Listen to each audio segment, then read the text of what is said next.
हर हर महादेव। जय श्री पितृदेवता। आप सभी के बहुत सारे पितृपक्ष से संबंधित मुझे प्रश्न प्राप्त हो रहे हैं, जैसे कि पितृपक्ष में देवी देवताओं की पूजा हमें श्राद्ध के बाद घर में करनी चाहिए या नहीं, व्रत हम करें या नहीं, तुलसी में सूर्य भगवान को जल चढ़ाएं या नहीं, और साथ ही पितृपक्ष में किसी व्रत का उद्यापन करना हो तो हमें कैसे करना चाहिए, साथ ही पितृपक्ष के दौरान सुहागिन महिलाओं को क्या सावधानी रखनी है, पितृपक्ष के दौरान नया सामान खरीदना पड़ जाए, किसी का जन्मदिन आ जाए तो किन नियम और सावधानी का ध्यान रखना चाहिए। पूरा वीडियो आपके लिए सुनना बहुत श्रेष्ठ और बहुत ज्ञानवर्धक रहेगा, तो पूरा वीडियो सुनिएगा।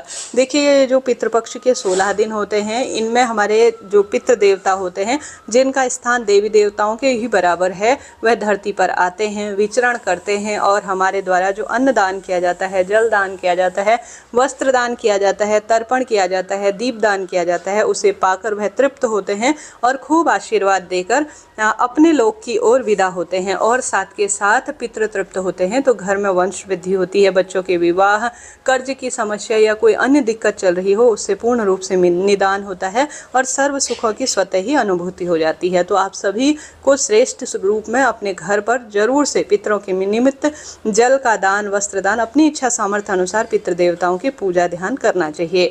अब आप सभी को विशेष तौर पर अगर पितरों की तिथि याद नहीं है या कोई मासिक धर्म इत्यादि की स्थिति हो गई है, सूतक घर पर है, तो आप सभी को विशेष तौर पर सर्व पितृअमावस्या जो कि 21 सितंबर को है, उसी दिन अपने पितरों का श्राद्ध या पितरों के निमित्त जो भी भोजन दान पुण्य आप करते हैं, तो उसी दिन आप ब्राह्मण भोज इत्यादि करवा लीजिएगा। अब आपके प्रश्न आते हैं कि देवी देवताओं की पूजा, व्रत और उद्यापन हमें करना चाहिए या नहीं। तो सबसे पहले देवी देवताओं की पूजा कभी भी आपको नहीं छोड़नी है। जिस तरह से हम श्वास लेते हैं, भोजन करते हैं, पानी पीते हैं, उसी तरह से देवी देवताओं के चिंतन को जीवन मृत्यु तक पूर्ण रूप से करनी चाहिए। कोई दिन जीवन में ऐसा ना आए जिस दिन देवताओं की पूजा हमें बंद करनी चाहिए, ऐसा शास्त्रों में कहा गया है। तो आपको कभी भी देवी देवताओं की पूजा घर में बंद नहीं करनी है। यह एक पता नहीं किसने धारणा चला दी कि पितृपक्ष में देवताओं की पूजा वर्जित है। ऐसा कैसे संभव है? आप उल्टा जो घर में पूजन पाठन करेंगे ना, उससे पितृ देवता प्रसन्न होंगे, क्योंकि उसका एक अंश पितरों को प्राप्त होगा और उनका मोक्ष होगा। तो ऐसे में पितृ देवताओं की पूजा आप करें, साथ के साथ देवी देवताओं की भी पूजा करें। सूर्य भगवान को जल जरूर चढ़ाइएगा। ऐसा दोषयुक्त माना जाता है कि प्रत्यक्ष देवता सूर्य भगवान को जल ना चढ़ाया जाए, तो सूर्य देवता को भी जल चढ़ाएं, तुलसी को भी रोज जल चढ़ाएं, एक एकादशी के दिन और एक रविवार के दिन। इन 2 दिनों में तुलसी को जल नहीं चढ़ाया जाता है, और रोज आप तुलसी पर जल चढ़ाएं, जरूर से चढ़ाएं, इससे पितृ देवता तृप्त होते हैं। देवी देवता की भी पूजा रोज करनी चाहिए। कोई दिन जैसे आपके घर पर श्राद्ध है, तो कभी भी ऐसा ना सोचे कि आज शाम को हमें जो है देवताओं का पूजन नहीं करना चाहिए।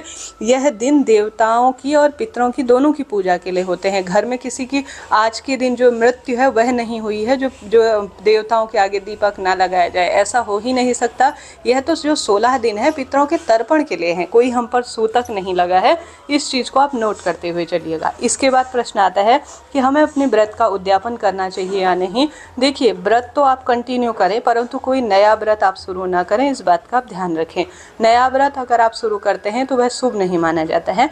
पहले से आपने कोई व्रत शुरू कर दिया है, जैसे पशुपति व्रत आपने शुरू किया है पहले से, तो कंटिन्यू उसे करते रहें, व्रत को बीच में छोड़े नहीं, कोई दिक्कत नहीं है, मनोकामना जरूर पूरी होगी। व्रत को पितृपक्ष में छोड़ते नहीं है, इस चीज़ को आप ध्यान रखिएगा।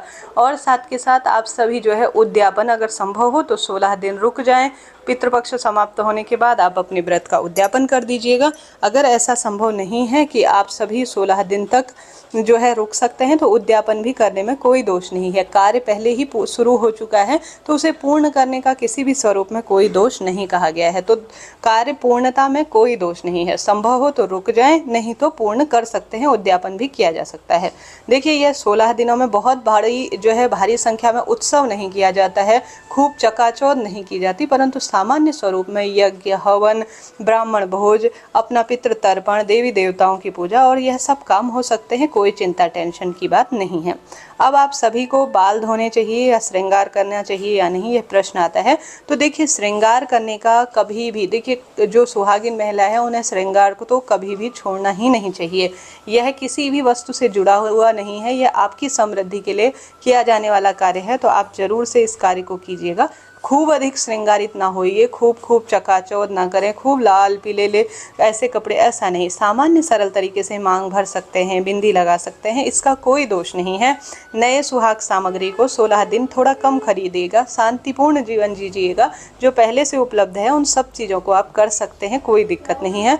बाल इत्यादि, साबुन इत्यादि भी धोने में ये खाली भ्रांतियाँ चला दी गई हैं, इनका कोई दोष नहीं है। देखिए, जिस दिन आपका पितृपक्ष का दिन हो, जिस दिन श्राद्ध हो, जिस दिन आप पूजा में बैठ रहे हों, जिस दिन आपका व्रत हो, उस दिन साबुन शैम्पू बालों में नहीं लगाएं, क्योंकि साबुन शैम्पू में भारी केमिकल है और इससे आपका जो है व्रत खंडित हो सकता है। देखिए, तामसिक चीज़ें होती हैं साबुन शैम्पू में, जो बालों को चमकदार बनाती है, इस कारण से ही कहा जाता है। नहीं तो सादे पानी से तो कोई भी व्यक्ति बालों को धो सकता है, ठीक है।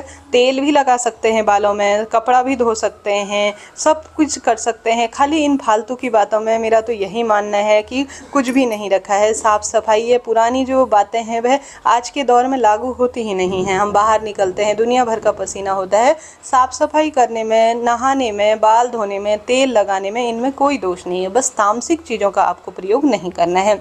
मंदिर जाना चाहिए या नहीं, बिल्कुल आप रोज़ मंदिर जाइए, भगवान के दर्शन करिए, शिवलिंग पर रोज़ जल चढ़ाइए, इसका तो बहुत पुण्य प्रताप मिलता है, क्योंकि शिवलोक में हमारे जो पितृ देवता हैं वह वास करते हैं, उन्हें मोक्ष प्राप्त होता है, महादेव उन पर कृपा करते हैं।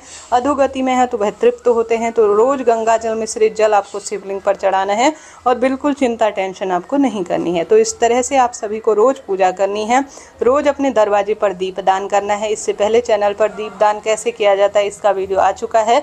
अब श्राद्ध कर्म में रोज नियमित रूप से, अगर जन्मदिन आ जाए, बीच में मैरिज एनिवर्सरी आ जाए, तो सादगीपूर्ण तरीके से उसे बनाना चाहिए, कोई दिक्कत नहीं। श्राद्ध पक्ष के 16 दिनों में तिलक लगाना चाहिए या नहीं, यह भी भारी प्रश्न आता है। तो सब कुछ कर सकते हैं, चंदन का तिलक लगा सकते हैं, लाल सिंदूर का लगा सकते हैं, कोई इसमें दोष और दिक्कत नहीं है। बस आप पितृ देवताओं का ध्यान करें, जीते जी अपने पितरों की सेवा करें, उनके निमित्त जल दान करें। साधारण सरल तरीके से महिला पुरुष सभी को एक जल का लोटा लेना चाहिए। जल के लोटे में काले तिल, गंगा जल डालकर, थोड़ा कच्चा दूध, कुशा और तुलसी पत्र डालकर, जौ डालकर, इनमें से एक दो चीज़ भी मिल जाए तो ओम सर्व पितृदेवाय नमो नमः कहते हुए आप जल का लोटा दक्षिण दिशा की ओर मुँह करते हुए जल का दान कर दीजिए। दीपदान आप कर दीजिए द्वार पर या घर की रसोई पर, लंबी बत्ती का दक्षिण दिशा की ओर मुख करते हुए। साथ के साथ आप जो है चींटी, चिड़िया और जो है गौ माता के लिए, मछलियों के लिए आटे की और जो है रोटी की व्यवस्था, इस तरह से व्यवस्था करें। 16 दिन में अग्नि सुलगाकर आज्ञागिरी के माध्यम से पितरों के निमित्त भोजन इत्यादि बनाएं। पितरों को सबसे अधिक प्रिय है खीर, पूड़ी, इनका भोग उन्हें बहुत प्रिय है। उनको जो है कद्दू की सब्जी बहुत प्रिय है पितरों को, तो इनका आप भोग लगाएं। पितरों को कुम्हड़ा नहीं चढ़ाया जाता, उसका भोग नहीं लगाया जाता। उड़द की दाल पितरों को बहुत अधिक प्रिय है। पितृपक्ष में जीरे का तड़का पितरों के लिए नहीं लगाए, प्याज लहसुन का प्रयोग ना करें, मसूर की दाल बैगन का प्रयोग ना करें। बस इन नियमों का आप ध्यान करें, झूठ छल कपट से दूर रहें और पितृ पूजा भी करें, पितरों के निमित्त दीपदान भी करें, सब कार्य करें। बस सादगीपूर्ण तरीके से पितृ देवताओं का ध्यान करते हुए, भूल चूक क्षमा होते हुए सारे कार्य होंगे। अगर बर्थडे आ जाता है, बीच में मैरिज एनिवर्सरी आती है, तो उसे भी मना लीजिएगा, कोई दोष नहीं है। सीधे साधारण सरल तरीके से कीजिएगा। बहुत अधिक जो है हुड़दंग किया जाए, बहुत अधिक डीजे लगाया जाए, गाने चलाया जाए, तो यह 16 दिनों में वर्जित है। सादगीपूर्ण तरीके से सब काम होंगे जो पहले से होते आ रहे हैं। बस किसी नए कार्य की शुरुआत ना करें, जैसे शादी विवाह, गृह प्रवेश, मुंडन, सगाई, लड़की देखने जाना, नई शादी के लिए कपड़े खरीदना, इन सभी चीज़ों के लिए रोक होती है। बस यही पर्याप्त है। तो इस तरह से आपको 16 दिनों के इन 16 श्राद्धों में नियम बांधना है, इन कार्यों को करना है। संभव हो तो घर में प्याज लहसुन तामसिक चीज़ों का सेवन आप ना करें और पितृ पूजा में भी इसका प्रयोग वर्जित माना गया है। तो इस तरह से यह जानकारी थी। आशा है, उम्मीद है वीडियो आपके लिए उपयोगी रहा होगा। तो आप कमेंट्स में हर हर महादेव लिखना ना भूलें। कोई प्रश्न हो तो वह भी आप पूछ सकते हैं। राधे राधे।